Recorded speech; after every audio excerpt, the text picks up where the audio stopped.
Arrependei-vos, irmãos, e livrai-vos do fogo do inferno. Eis que eu venho te trazer a palavra da salvação.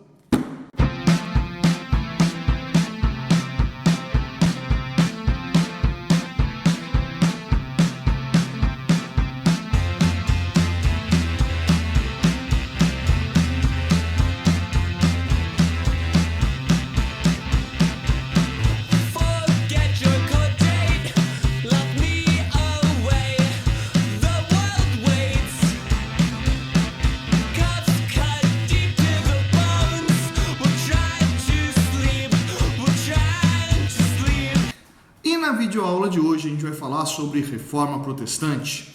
Bom, Reforma Protestante, a primeira coisa que a gente tem que saber é que ela é um desdobramento do que foi o Renascimento. Enquanto o Renascimento já tinha toda uma expressão que estava ligada às artes, à ciência, a Reforma Protestante ela vai ser uma mudança de pensamento inspirado nos pensamentos burgueses do fim da Idade Média, assim como o Renascimento, mas dessa vez ligadas diretamente à religiosidade. E hoje a gente vai focar principalmente na Reforma Luterana, no Martinho Lutero. Os outros reformadores a gente vai falar em outra aula. Então, hoje vamos focar nesse cara importantíssimo para o desenvolvimento da Reforma. Vamos começar então apresentando quem é o Martinho Lutero, ou melhor, quem foi Martinho Lutero.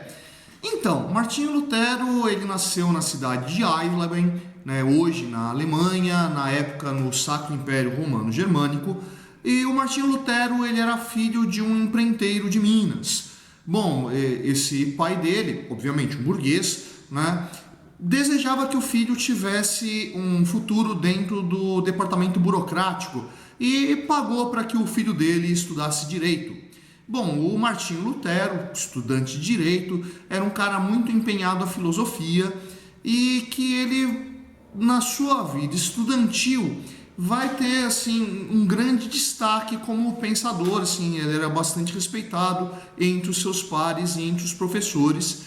E o sujeito estava com a sua vida encaminhada já dentro dessa família burguesa, bem organizada, com um futuro próspero à frente, quando, num determinado momento da sua vida, ele passou por uma situação assim, bastante complicada.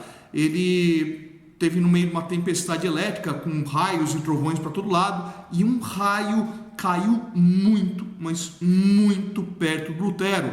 E o Lutero assim, quase morreu. Tendo sobrevivido à tempestade elétrica, o Lutero ficou bastante encafifado com aquela situação. E como homem do final da Idade Média, ele começou a achar que Deus tinha alguma coisa a ver com isso. E ele resolveu que ia abandonar o direito e a própria carreira de empreiteiro de Minas, como seu pai, e resolveu que ia virar monge e ingressou na Ordem dos Agostinianos. O Lutero, tendo se tornado um monge, ele muito rapidamente foi notado pelos superiores, que vão perceber que aquele jovem tão brilhante estava sendo desperdiçado na sua vida monástica, enclausurado dentro do convento, em estado de oração constante, e resolveram que ia ser uma boa que esse cara se dedicasse à vida acadêmica. Afinal, era um rapaz tão inteligente, então vamos levar esse cara a estudar e quem sabe assim ele vira um professor de teologia e vai ajudar a doutrinar outros jovens que desejassem entrar para o clero. Dito e feito, houve todo um investimento em cima de Lutero e Lutero foi estudar e se tornou um teólogo e no meio dos seus estudos aconteceu algo que vai de novo mudar um pouco a vida do Lutero. Lutero foi a Roma. O problema é o seguinte: Roma não era assim o local mais santo do mundo, apesar de ser a sede da igreja. Acontece o seguinte, uma coisa que a gente tem que ter em mente é que nem todo mundo que entrava para o clero, lá no final da Idade Média, no começo da Idade Moderna, como era a realidade de Lutero, nem todo mundo que entrava para o clero era realmente vocacionado. Então muita gente entrava para o clero simplesmente para se dar bem na vida. Sabe, aquele segundo, terceiro, quarto filho de um senhor feudal, algum nobre de alto padrão, que não ia herdar nada, porque os bens iam ficar para o seu irmão mais velho, e esse cara não queria ser cavaleiro. Pois é, esse cara acabava entrando para o clero muitas vezes, Porque ele ia ter uma vida confortável, ia ter uma vida com um investimento em cima dele, ele ia poder estudar, ele ia poder conhecer outros locais no mundo. Então, muitas vezes o clero acabava se tornando uma saída bastante positiva. Em outros casos, apareciam ali pessoas de camadas mais baixas que não iam ter grandes fontes de renda, nem grandes perspectivas na vida, e acabavam achando que para o clero ia ser uma boa oportunidade, ao invés de ser um camponês, um pequeno artesão, né, um empregado de um comércio ou de uma pequena manufatura ou oficina. Né? Então muita gente entrava para o clero como uma alternativa à miséria ou à falta de grandes privilégios. Bom, Roma estava uma desgraça quando o Lutero vai passar por lá. O Lutero, por exemplo, ele vai acabar vendo que em Roma, por exemplo, tinham prostíbulos especialmente reservados para clérigos. Imagina só como não estava a cabeça do Lutero vendo um bando de sacerdotes se entregando à depravação. Que mais? Lutero, numa das coisas que ele acabou indo fazer em Roma, ele decidiu que ele ia comprar a indulgência de um tio dele, né, que já havia morrido. Então, para tirar a alma do tio dele do purgatório, ele resolveu comprar uma indulgência, que era uma prática bastante comum na sua época, ainda mais que o Papa na época estava a fim de reformar a Catedral de São Pedro e achou que vender indulgência ia ser uma boa ideia. Só explicando, o que vem a ser a indulgência? A indulgência é um perdão dos pecados que já era entregue naturalmente aos cristãos no ato da confissão. O cara ia lá, se arrependia dos pecados, pedia perdão a Deus diante do sacerdote e fazia um sacrifício pessoal. Sei lá, ele rezava nos Pais Nossos, nas Ave Marias, fazia uma doação aos pobres, corrigia o seu erro. E bom, fazer uma doação aos pobres através da igreja parecia algo bem interessante. Então, assim, o Papa vai se aproveitar dessa situação e vai acabar ali arrecadando um bom dinheiro com a venda de indulgências. Bem, voltando ao Lutero. O Lutero, ele entrou nessa, acabou pagando ali pela indulgência do seu tio, só que no momento onde ele estava ali em Roma e começou a observar as pessoas à sua volta, ele começou a ver um bando de gente miserável que juntava ali o seu último trocadinho para trocar pela salvação de algum parente próximo. E o Lutero não achou essa ideia nada legal. Ele começou a desconfiar que isso era um certo abuso que o clero estava cometendo, assim como os outros que ele estava vendo acontecendo em Roma. Esse é o primeiro momento que o Lutero vai começar a se desgostar da igreja e vai começar a achar que poderia haver um outro caminho, um caminho que ele considerava um pouco mais santo. Então, o Lutero, depois de refletir bastante sobre tudo aquilo que estava acontecendo, percebendo as perversões, as depravações da igreja, ele resolveu que ia escrever sobre o que estava acontecendo. E ele vai tirar ali 95 princípios, 95 teses, onde ele vai questionar o posicionamento da igreja, especificamente a venda de indulgências. Em várias das teses ele fala sobre isso. Numa delas ele cita inclusive, olha, se o Papa é capaz de perdoar todos os pecados, por que ele simplesmente, por mera piedade cristã, não vai lá e esvazia o purgatório, manda todo mundo para o céu por mera piedade, ao invés de fazer isso só quando vai uma moedinha e plim, tilinta dentro da caixa de venda de indulgências? Bom, o Papa Leão X, nesse primeiro momento, quando ele ficou sabendo lá que o Lutero escreveu essas 95 teses e pregou essas 95 teses na porta de uma igreja, de um castelo de Wittenberg, Na hora que o Papa ficou sabendo disso, que um bando de gente foi lá e leu e estava discutindo sobre as teses de Lutero, o Papa Leão X não levou isso muito a sério e falou, isso aí é só um monge bêbado da Alemanha, Quando ele estiver sóbrio, manda ele vir falar comigo que está tudo certo. O problema é que Lutero não era simplesmente um monge bêbado, não. Como eu estava falando, Lutero era um cara extremamente respeitado lá na sua terra, lá onde hoje é a Alemanha. E bom, vamos pensar que no século XVI, pouca gente na Alemanha já tinha visto o Papa. Mas o Lutero, muita gente já tinha visto, muita gente já tinha ouvido falar, e muita gente levava muito mais a sério o Lutero do que o Papa.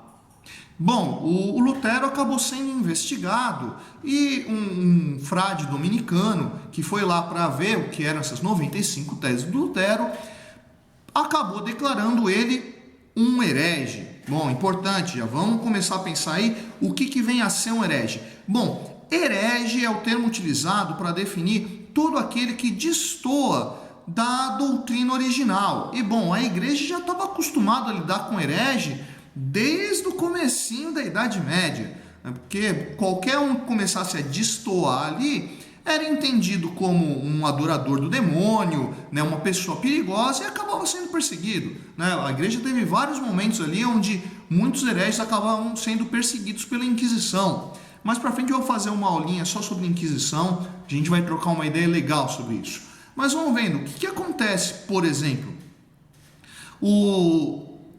os templários, por exemplo, no final das cruzadas, foram perseguidos pelo Papa, foram condenados e queimados na fogueira da Inquisição, né? A Inquisição espanhola, nesse mesmo momento, sim, era bastante atuante, né? Então o Lutero ele acabou ficando numa situação bastante desconfortável. Porque quando ele foi declarado herege, o que isso significava? Bom, isso dizia que ele estava afastado das funções da igreja, aliás, ele acabaria sendo excomungado, ou seja, ele não era mais parte dos cristãos e, consequentemente, a alma dele ia para o inferno.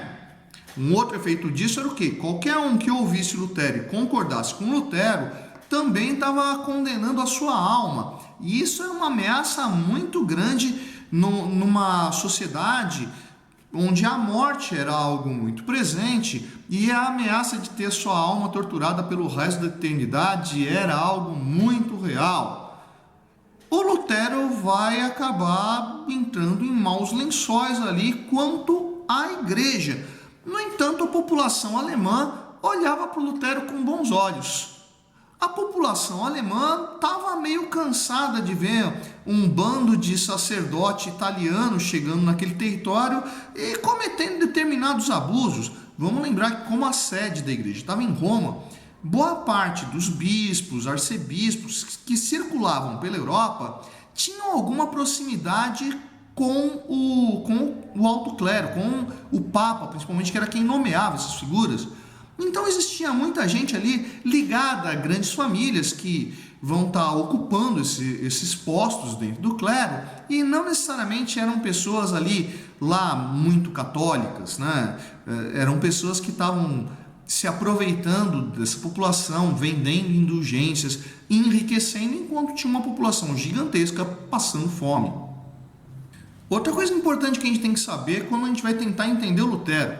O Lutero ele não estava a fim de criar uma nova igreja, ele não estava a fim de se separar da igreja, ele estava muito mais interessado em fazer uma reforma, daí o nome de reforma protestante.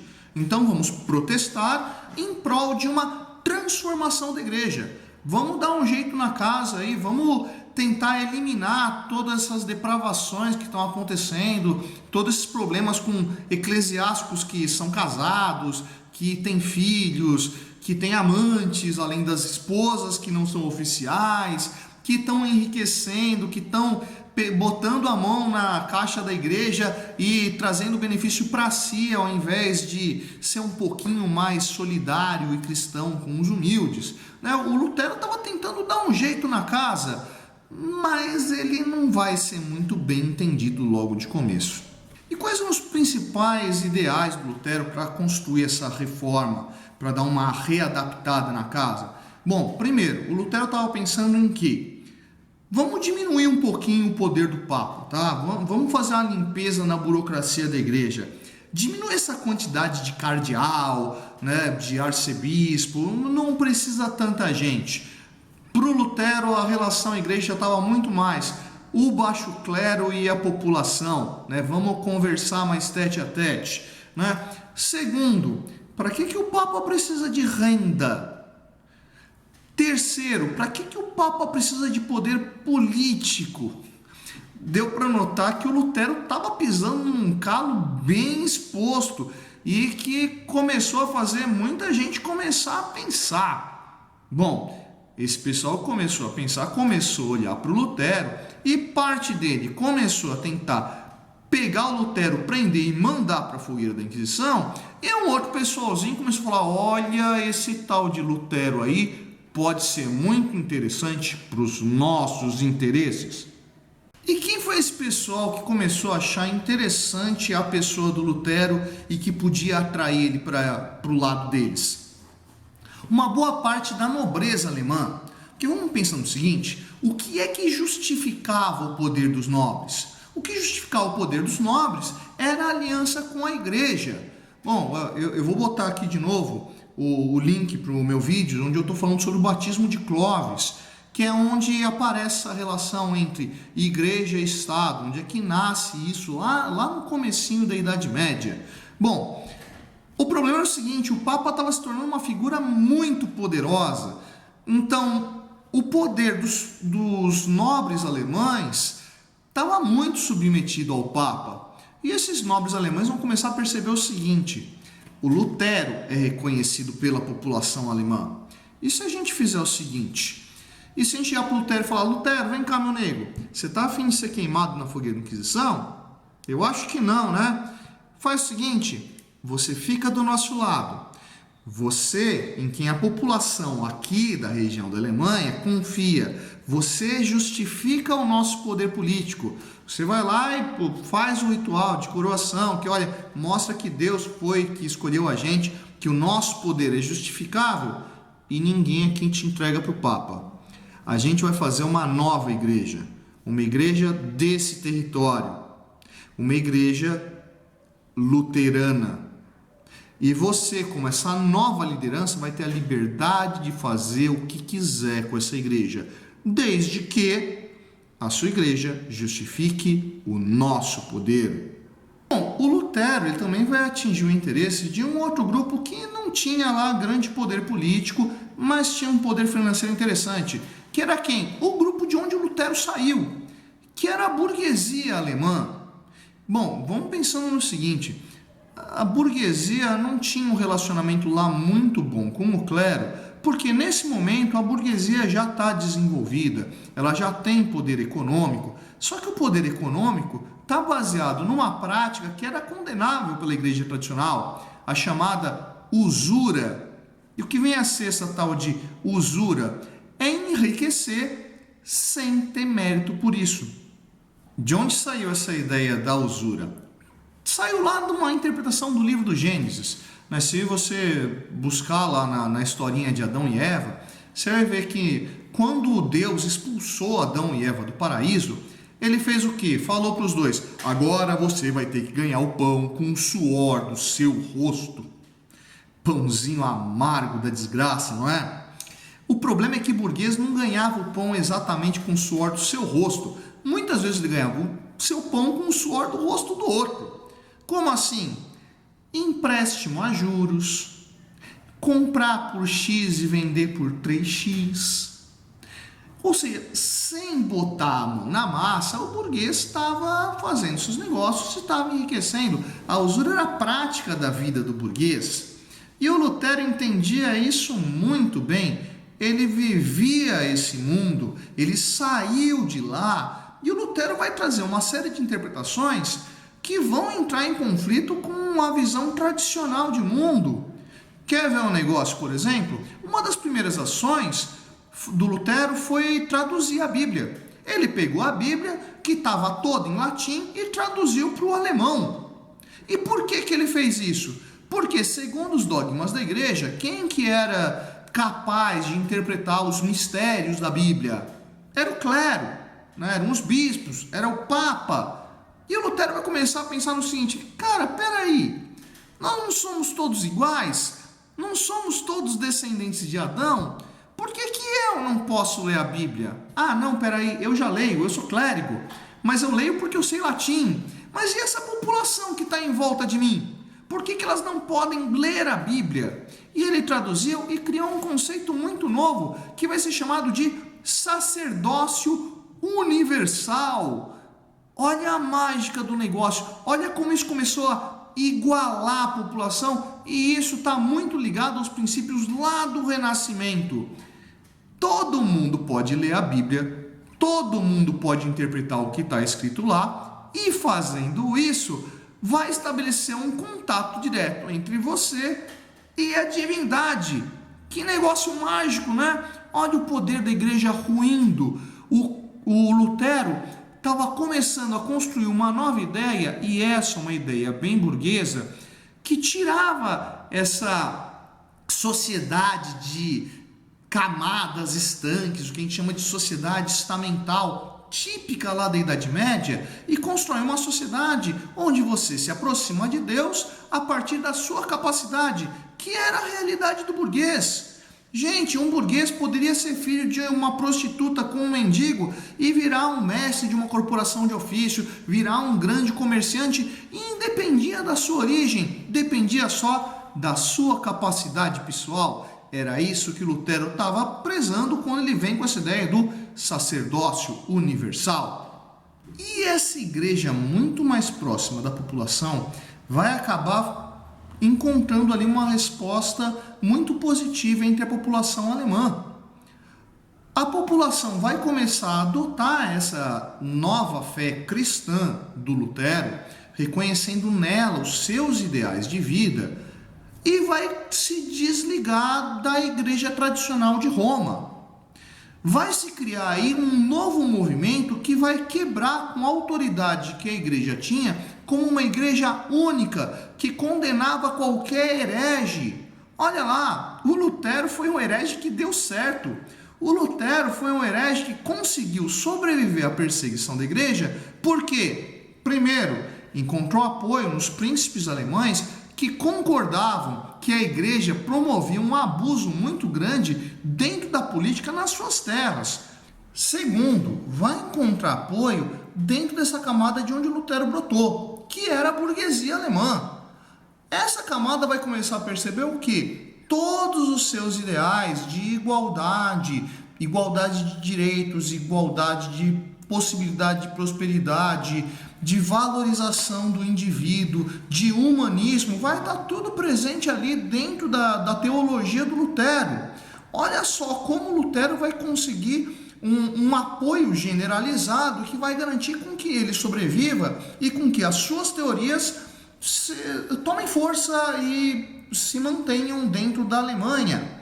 Para finalizar, essa nova fé do Lutero, que vai aproximar ainda mais a população da fé, vai derrubar o sacerdote do altar. O Lutero, por exemplo, vai estabelecer ali que, por exemplo, voto de celibato, ordenação, nada disso fazia muito sentido. Afinal de contas, ele veio com esse princípio do sacerdócio universal. E o que aconteceu? Ele desceu do pedestal e falou: gente, eu sou um cara como outro qualquer. Eu sou um cidadão como qualquer outro. A única coisa que eu faço é trabalhar como clérigo. E ele mesmo vai acabar compondo família, quebrando com esse paradigma que era da igreja tradicional. Vamos piorar a situação, o Lutero vai se casar com uma ex-freira, Catarina von Bora, com quem ele vai se casar e vai ter 6 filhos. Vamos percebendo aí que o Lutero ele tinha uma visão assim, radical, contra a tradição do que existia dentro da igreja. Aprendeu mais essa? Curtiu a aula de hoje? Se curtiu, vai ali embaixo, dá um curtir. Não curtiu? Vai lá embaixo, dá um descurtir. Ficou com alguma dúvida? Quer questionar alguma coisa? Quer fazer uma observação? Vai lá nos comentários. Eu respondo todo mundo que fala por aqui. Essa foi a Prancheta do Suetônio. Eu sou o professor Fábio e você deveria estar estudando.